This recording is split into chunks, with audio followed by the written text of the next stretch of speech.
Hola, ¿qué tal? Buen día, ¿cómo les va?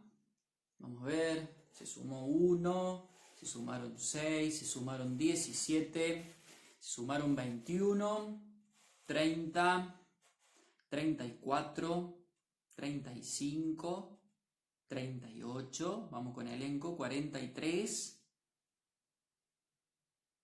46, saludos para Nicaragua, mi papá también está conectado, 55. Los 70 largamos, 61 sumados, 66, 67, 69, 72. Perfecto. Ya somos los 72 de la palabra de Dios. Bien, firmes como rulos de estatua, veo ahí algún comentario. ¿Qué tenemos que hacer? Vayan, les voy a dar un tiempito a buscar algo para anotar, porque acá interesa más que ustedes anoten.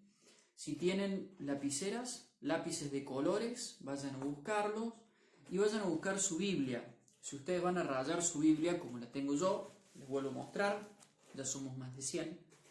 Les muestro, está toda pintada, rayada. Háganlo con confianza, Dios no se enoja porque nosotros marquemos nuestra Biblia. Para muchas personas, como lo es para mí, es el modo de registrar visualmente, ¿sí? De registrar visualmente lo que ustedes están marcando. Por ejemplo, yo tengo que recordar, hoy que vamos a hablar sobre el Evangelio de Mateo, tengo que recordar una cita puntual, ¿sí? Yo no me lo voy a acordar, quizás, en muchas personas. ¿Yo qué hago? Voy, la marco, y visualmente sé dónde va a estar en mi Biblia. No me voy a acordar a lo mejor el número, sé que va a ser Mateo 16, 21 creo que es. Mateo 16, 21. Pero yo después visualmente voy a saber que está ahí ese texto, porque lo tengo marcado. Si algunos no le quieren marcar con lapicera, un lápiz o un portaminas, lo que sea, para hacerle una marquita, un dibujito, una rayita, un ojito, lo que sea, para poder tener un contacto directo. ¿Tienen su Biblia? ¿Tienen algo para anotar? Hoy comenzamos con la primera catequesis.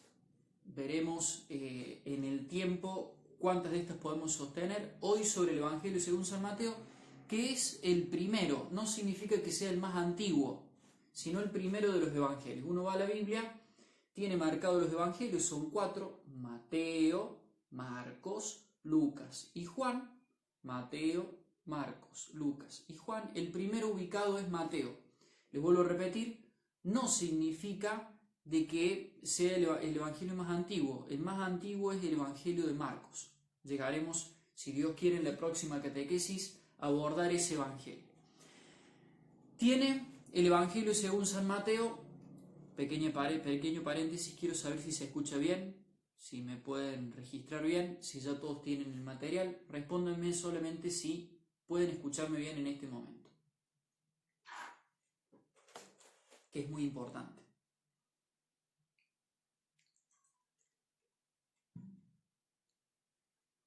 ¿Se escucha bien? Perfecto.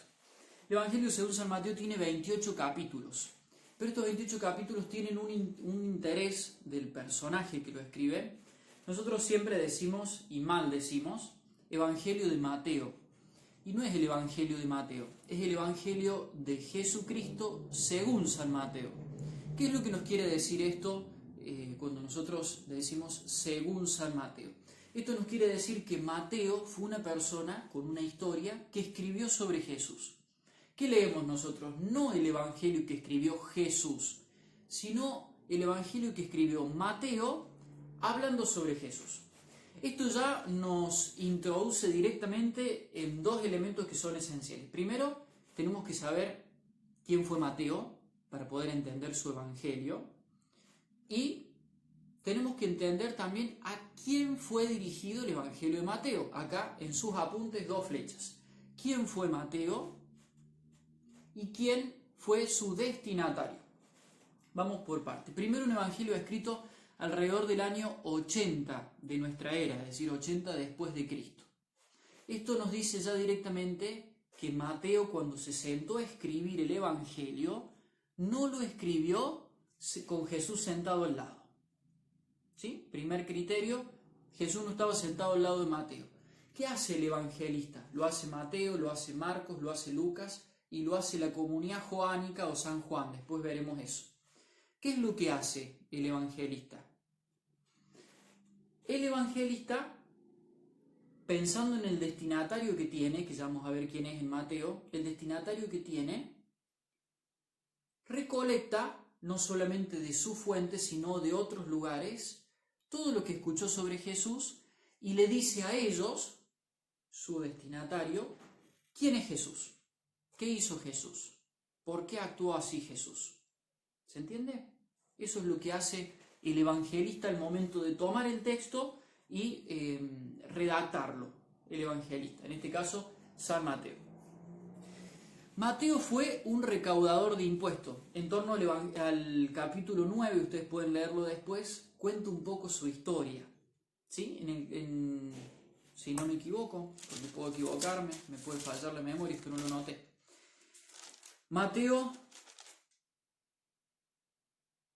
Mateo capítulo 9, versículo 9, Jesús ve a un hombre llamado Mateo, que estaba sentado a la mesa de recaudación de impuestos. El recaudador de impuestos, para que ustedes conozcan algo del personaje, quien escribe el Evangelio, el recaudador de impuestos para el pueblo judío era la persona más traicionera que había, porque le sacaba la plata al pueblo judío y se la daba, ¿sí?, al pueblo romano. Sacaba la plata del pueblo judío con su esfuerzo, con su trabajo, y ese dinero se lo daba al pueblo romano. El pueblo romano por eso le pagaba muy bien al recaudador de impuestos, vivía muy bien en la sociedad, pero era una de las personas más despreciables. La conversión de Mateo, que está redactada ahí en el capítulo 9 del Evangelio según San Mateo, esa conversión es fascinante, porque ¿qué va a intentar el evangelista Mateo? Va a intentar decirle, atención acá, va a intentar decirle al pueblo judío que Jesús es un verdadero judío. Por todo lo que le toca, a él no le creían, a Mateo no le creían, naturalmente, porque era un recaudador de impuestos, el mayor traicionero para el pueblo judío. Entonces él va a intentar decirle al pueblo judío que Jesús verdaderamente es un judío hecho y derecho y que ha venido ¿a qué? A cumplir la ley de Moisés. Hasta acá nos detenemos un poquitito porque después voy a hablar del vínculo que hay entre Jesús y Moisés. Vamos despacio porque quiero que ustedes vayan tomando apunte al menos de esto que digo, de lo más importante. Es importante que entendamos el personaje que lo escribe, el destinatario y también el contexto de cada cita bíblica, porque que se diga algo en un evangelio, entendiendo el contexto, entendiendo el destinatario y entendiendo también quién lo escribe, es muy importante. Les voy a dar un ejemplo para que ustedes me entiendan y puedan, al momento de acercarse al texto, entender mucho mejor a lo que está haciendo referencia. Les pongo dos ejemplos, ustedes lo anotan, después lo van a leer y lo van a buscar en sus Biblias, para que entiendan la importancia del contexto. La parábola de la oveja perdida está en el Evangelio de Mateo y está también en el Evangelio de Lucas. ¿Cuál es la diferencia? Si ustedes van al Evangelio de Lucas, está en el capítulo 15, que hay en el capítulo 15 del Evangelio de Lucas 3 parábolas.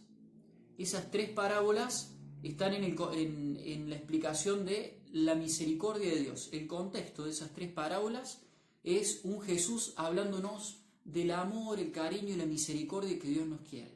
Entonces uno se puede tranquilamente posesionar en el lugar de la oveja perdida y decir, bueno, Dios me ama de un modo preferencial, Dios me elige. Ese es el mensaje de Lucas, por el lugar en el que está escrito, por el contexto de esa parábola. Pero si uno va a Mateo, en el capítulo 18, no me acuerdo el versículo, no es al comienzo, si uno va al Evangelio según San Mateo, y ve en el contexto en el que fue escrita la parábola de la oveja perdida, no está queriéndonos decir que Dios nos ama de un modo preferencial. En este lugar, como el discurso que Mateo está redactando en este evangelio, en este lugar, en este capítulo, lo que nos está queriendo decir con la parábola de la oveja perdida es que nosotros tenemos que tener misericordia y paciencia con nuestros hermanos que se pierden, porque el contexto es, ya lo vamos a ver, el de la vida comunitaria. Está escrito no con la misericordia de Dios como en Lucas, sino en un contexto comunitario, donde Jesús les enseña a los discípulos a hacer comunidad.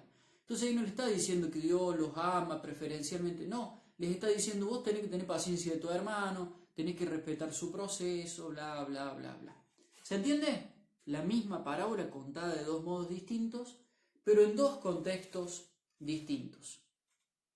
Quiero saber si hasta acá me van entendiendo. Si voy muy rápido, les di un ejemplo para que entendamos el contexto de una parábola, para que entendamos cómo es que el Evangelio va trabajando, va funcionando. Me tomo ese pequeño recreito para ver si lo entienden, si voy bien, si vamos bien. Aquellos que no han comenzado el live desde el principio, quiero decirles lo siguiente. Esto mismo lo voy a publicar en YouTube y va a quedar 24 horas acá para que ustedes lo puedan seguir. Cualquier duda que ustedes tengan de lo que yo les voy diciendo, me lo hacen después por privado, por supuesto con la suma paciencia de que estoy totalmente desbordado por la cantidad de mensajes que estoy tratando de responder. No se imaginan lo que es este tiempo, lo digital, al menos para mí. Bueno, les decía al comienzo que Mateo en su evangelio está intentando presentarnos a Jesús como el nuevo Moisés. De hecho, si ustedes van al evangelio de Mateo, por supuesto que estamos analizando y tratando de entender, capítulo 2, versículo 13, nos muestra el exilio de Jesús en Egipto. Ustedes saben que cuando Herodes manda matar a todos los niños, conocido como el Día de los Inocentes, de Santos Inocentes, José toma a su familia y se va a Egipto. Acá Mateo entiende esto como una hermosa posibilidad, quiero que ustedes lo entiendan así, de presentar a Jesús volviendo de Egipto como la imagen más bonita que encontró para decir, bueno, este niño volviendo de Egipto, una vez que pasó todo lo de Herodes, volviendo a la tierra prometida, es el nuevo Moisés sacando al pueblo de Israel estando preso de los egipcios y trayéndolo a la tierra prometida. Entonces le dice a los judíos, miren, este Jesús que yo les estoy mostrando acá es el nuevo Moisés. Este Jesús es el nuevo Moisés. ¿Por qué? ¿Por qué es importante entender esto? Porque lo que va a hacer Mateo a lo largo de todo el Evangelio es demostrarnos que Jesús es Moisés. Se creía en esta época, en la época en la que fue escrito el Evangelio según San Mateo, les decía año 80 después de Cristo, que Moisés había escrito los primeros 5 libros de la Biblia, la Torá, como suena, Torá, como una Tora, pero con acento en la Torá, o el Pentateuco, los primeros 5 libros que eran los libros de la ley, donde estaba redactada toda la ley del pueblo de Israel. Se los leo: Génesis, Éxodo, Levítico, Números y Deuteronomio. Esos primeros 5 libros creían en aquel comienzo, en la época de Mateo, que los había escrito Moisés. Entonces, ¿qué va a hacer Mateo? Y esto anótenlo porque es sumamente importante. A lo largo de todo el Evangelio, los 28 capítulos que tiene el Evangelio según San Mateo, va a intentar demostrar cómo Jesús, que es el nuevo Moisés, lo voy a decir 125 veces, va a tener 5 grandes discursos. 5 grandes discursos a lo largo del Evangelio. ¿Me entienden? Moisés escribió, entre comillas, porque ahora sabemos nosotros que no escribió el Pentateuco, los primeros 5 libros, Moisés no los escribió, eso lo podemos saber nosotros ahora con el tiempo, pero Mateo, que entendía que lo había escrito Moisés, va a decir, entonces yo voy a presentar a Jesús como quien escribe estos 5, o como quien dice estos 5 importantes discursos a lo largo del Evangelio. Por eso el Evangelio, si ustedes lo quieren remarcar así, el Evangelio según San Mateo va a tener a lo largo del Evangelio 5 grandes discursos, que los vamos a ir viendo. ¿Cuál es la estructura fundamental o principal del Evangelio según San Mateo? Hagan, si quieren, como una especie de línea del tiempo, pongan 1 y pongan 28, que son la cantidad de capítulos, y vamos a ir delimitando los capítulos para que ustedes puedan entender el contexto del texto que ustedes van a leer según la ocasión. Voy a ir un poco más despacio porque me hierve la sangre cuando hablo del Evangelio y yo me empiezo a hablar con mucho entusiasmo.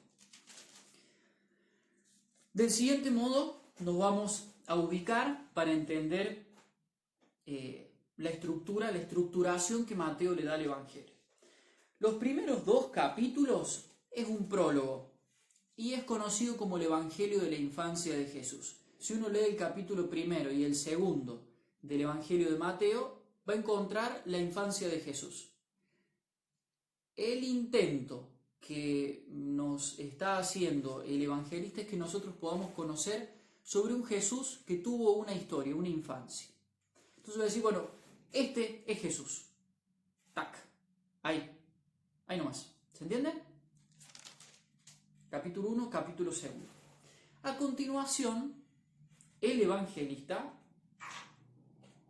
desde el capítulo 3 al 25, del 3 al 25, va a ir hablando y en su redacción va a ir mostrando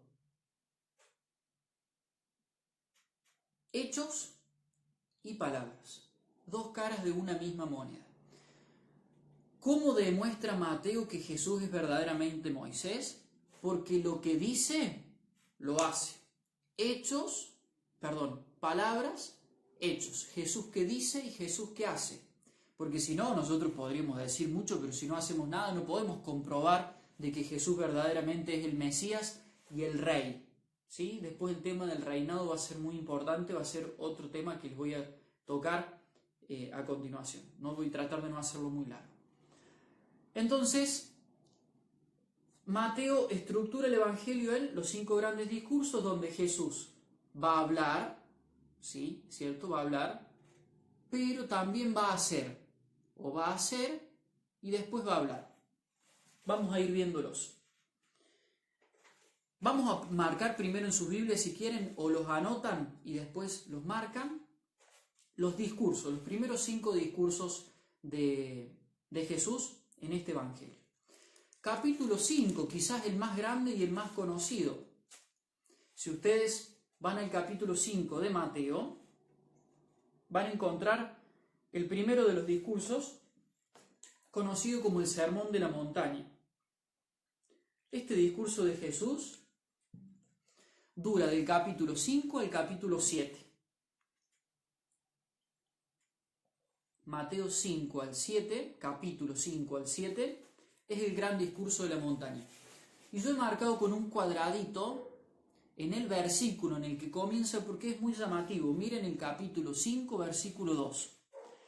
Entonces tomó la palabra y comenzó a enseñarles diciendo,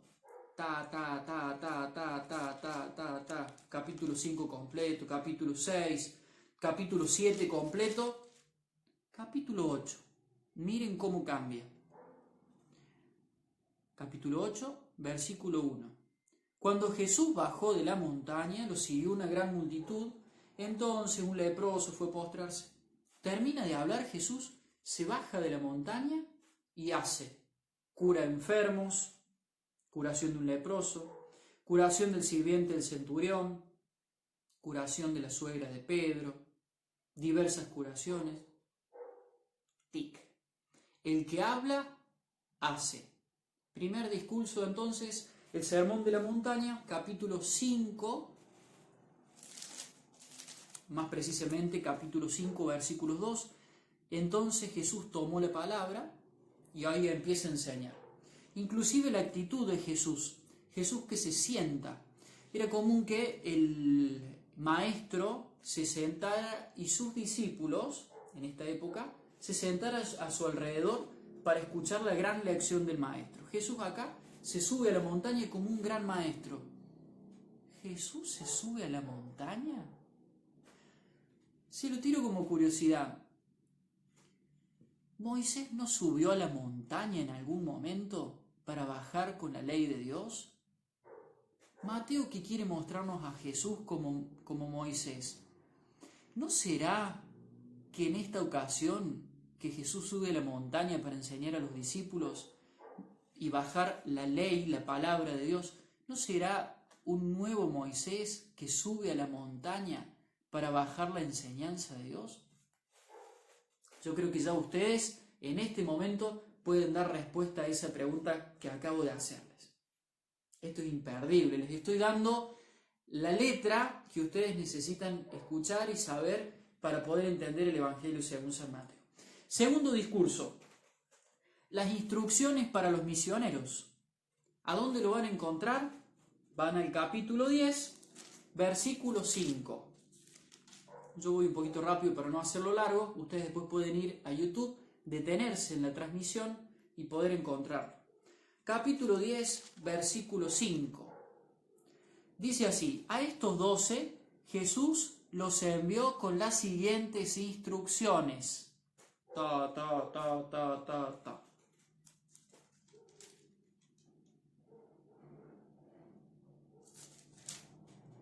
Segundo discurso entonces, capítulo 10, versículo 5.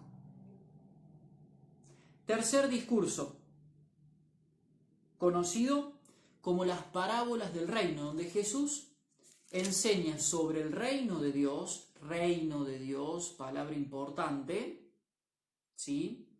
Donde Jesús enseña sobre el reino de Dios, capítulo 13, versículo 3, dice del siguiente modo: entonces Jesús les habló extensamente por medio de parábolas. Jesús de nuevo, otra curiosidad. En aquel día Jesús salió de la casa y se sentó, maestro que enseña, se sentó a orillas del mar, 13:1. Una gran multitud se reunió junto a él, como los discípulos, de manera que debió subir una barca y sentarse en ella mientras la multitud permanecía en la costa. Entonces les habló extensamente, les habló. Jesús de nuevo, su tercer discurso, capítulo 13, versículo 3. Cuarto discurso, instrucción a los discípulos, capítulo 18, versículo 3. Va en el capítulo 18, versículo 3, dice: y dijo, este dijo de Jesús, ya lo entienden ustedes, sumamente importante. Y dijo, les aseguro que, y empieza con algunos temas, que esto es lo llamativo. Yo recién cuando les daba el ejemplo de la parábola de la oveja perdida, está acá en este discurso de Jesús, y miren los títulos son puestos después, no lo pone San Mateo. Los títulos son: la gravedad del escándalo, la oveja perdida, la corrección fraterna, la oración común, el perdón de las ofensas. Les está enseñando a los discípulos en este discurso a hacer comunidad. Por eso está la oveja perdida ahí, porque les está diciendo tengan paciencia del otro. ¿Esto qué quiere decir? Esto quiere decir que si ustedes van a leer el Evangelio según San Mateo, el texto de la oveja perdida acá, tiene que meterlo en el contexto, en un discurso que Jesús da para enseñarnos a hacer comunidad. Cuando leemos la oveja perdida acá, estamos diciéndole, está diciéndonos el texto: vos tenés que ser compasivo y paciente con los demás. ¿Se entiende? ¿Hasta acá se entiende? Estamos en el cuarto discurso y nos falta uno.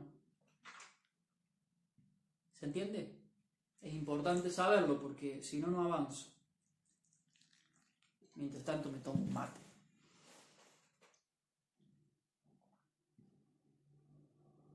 Sí, pulgarcito arriba significa que se entiende. Quinto discurso, el discurso del final de los tiempos, capítulo 24, versículo 2. Yo le voy diciendo cómo yo lo he marcado. Yo tengo en mi Biblia, capítulo 24, no lo van a ver quizás. ¿Ven ahí ese cuadradito rojo? Yo ahí he marcado con un cuadradito rojo al comienzo de cada discurso, cuando dice Jesús dijo, o Jesús se sentó y les habló, el decir de Jesús, lo he marcado con ese cuadradito, entonces yo sé que si estoy leyendo me aparece un cuadradito, es que Jesús comienza uno de sus grandes discursos. Cada uno encontrará el modo de marcarlo en su Biblia o de tenerlo anotado. Bueno, dice así, capítulo 24, el comienzo del quinto gran discurso sobre el final de los tiempos. Inclusive si ustedes tienen la Biblia del pueblo de Dios, antes de eso, antes del capítulo 24, les pone ahí la Biblia, con otro modo de texto, cursivo, como sea, discurso sobre el final de los tiempos. ¿Sí?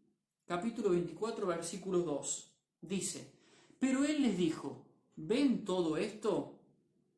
Les aseguro que no quedará aquí piedra sobre piedra, todo será destruido. Jesús enseñándole de nuevo a los discípulos. ¿Termina cuándo el discurso ese?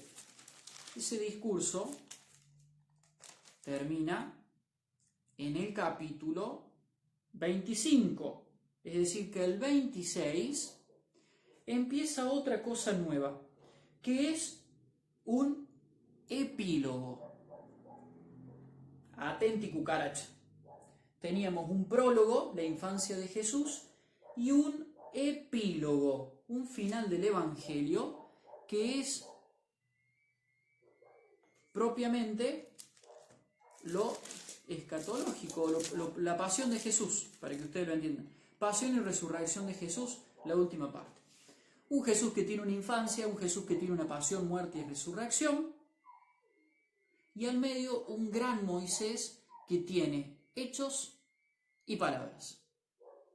Un Jesús que hace y un Jesús que dice. En la palabra hay mucha fuerza en la palabra de Jesús, ¿sí? Para Mateo la palabra de Jesús, porque es un convencido Mateo que la ley, cuando yo digo ley de Moisés, la ley que trae Moisés, es Dios hablando a su pueblo. Entonces, el Jesús que se sienta y que habla, es Dios hablando a su pueblo. Es el judío perfecto, Jesús, que les está enseñando a su pueblo, al pueblo de Israel, a los judíos, diciéndoles, yo soy el rey que ustedes esperaban. Aquí otro gran paradigma al momento de leer el Evangelio según San Mateo. ¿Por qué? Los judíos, a los que está refiriéndose continuamente el evangelista Mateo, los judíos esperaban que viniera un Mesías, un rey, así como David había sido el gran rey, ¿sí?, de su pueblo. Los judíos esperaban la llegada de otro gran rey, ¿sí? Y todos lo esperaban porque veían mucha injusticia en el pueblo. Entonces, ellos pensaban que la llegada del rey iba a ser una llegada de un rey que viniera con poder, con una espada, a destruir absolutamente todo, a destruir a todos, a destruir el dominio del pueblo romano, a establecer la justicia en el pueblo de Israel. Y en realidad Jesús no viene con una espada, Jesús viene con la espada de la palabra, que lo habremos escuchado en algún momento también, pero Jesús es el rey que esperamos, sí, pero el modo de ser rey no es el modo de ser rey como se es en la tierra. Entonces el evangelista Mateo va a hablar mucho del reino de Dios, ¿sí?, del reino de los cielos. Es decir, como si Mateo nos dijera a nosotros, o al pueblo judío, hey, esperen, Jesús es rey, sí, no como un rey de este mundo. Jesús viene a instaurar un reinado nuevo, un nuevo modo de ser rey, que es un reino que lo vamos a ver después, que es el reino de los cielos. ¿Saben por qué les digo que esto es importante? Por un detalle. La palabra reino o reinar aparece en el Evangelio según San Mateo 55 veces. ¿Sí? Si ustedes se ponen a leer todo el Evangelio y marcan las veces que aparecen reino, reinado, reino de Dios, 55 veces, mientras que, por ejemplo, en el Evangelio según San Juan aparece solo 5 veces. Es decir, Mateo, le interesa al evangelista Mateo mostrar de un modo muy vivo que el reino que Dios viene a traer al mundo es un reino distinto al que ellos esperan, pero por eso no significa que no sea rey. ¿Se entiende? ¿Se entiende esto? Es muy importante también.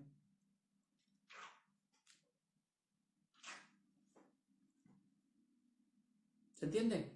Después, quiero mostrarles un quiebre en el texto, ¿sí? La mayoría de los evangelios tienen un quiebre. Lo veremos cuando veamos Lucas, capítulo 9, versículo 51, si no me equivoco, donde Jesús afronta su subida decidida hacia Jerusalén. Lo vamos a ver porque es el gran momento del evangelio de Lucas. Mateo tiene también un quiebre o un momento que es sumamente significativo, que es capítulo 16, versículo 21. Dice así, que es como si viniera el Evangelio y en ese momento es un quiebre el Evangelio y empieza un modo distinto de entender la situación. Se los leo.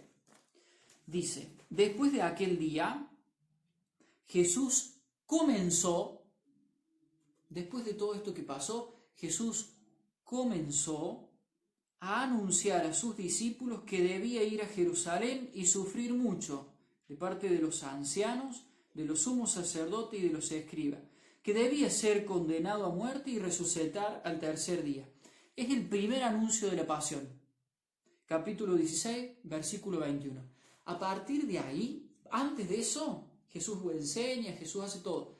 Pero a partir de eso, Jesús empieza su camino, empieza a explicarle a los discípulos que en realidad Él tenía que morir para dar vida. ¿Se entiende? A partir de ese momento, capítulo 16, versículo 21, Jesús empieza a contarle a sus discípulos que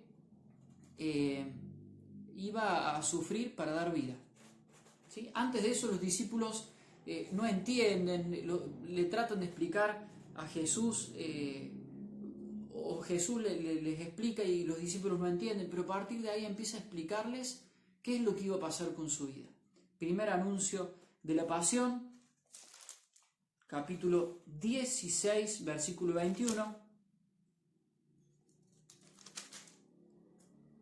Quiero ver si les encuentro acá. El segundo anuncio, para decírselos.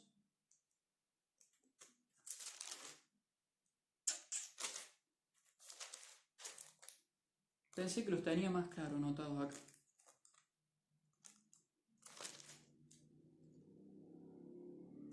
No, encontré el tercero, pero no encuentro el segundo anuncio. Para dárselos también anotado. Pero bueno, tómenlo como tarea. Fíjense si encuentran el segundo anuncio de la pasión. Lo tengo muy rayado, tengo que ponerme a ver con detenimiento. Y se encuentran el tercer anuncio. Jesús anuncia en 3 oportunidades que va a morir, que va a sufrir. Asimismo los discípulos no lo entienden. Mateo 17, 22. A ver. 17. Ahí está, claro. Segundo anuncio de la pasión, Mateo 17, versículo 22. Gracias, Lucho, estás por ahí. Dice, el Hijo del Hombre va a ser entregado en manos de los hombres, lo matarán y el tercer día resucitará. Segundo anuncio. El tercer anuncio, capítulo 20, versículo 17. En adelante. 18 sería más precisamente. Ahora subimos a Jerusalén, donde el Hijo del Hombre va a ser entregado a los sumos sacerdotes y los escribas. Ellos lo condenarán a muerte y lo entregarán a los paganos, para que sea maltratado, azotado y crucificado, y al tercer día resucitará. Jesús en 3 oportunidades, a partir de aquel quiebre del Evangelio, capítulo 16, versículos 21, a partir de ahí Jesús les anuncia a los discípulos que debía sufrir Él y que iba a resucitar, que lo iban a matar y que iba a resucitar. ¿Sí? Bueno, ¿qué quiero decirles con esto?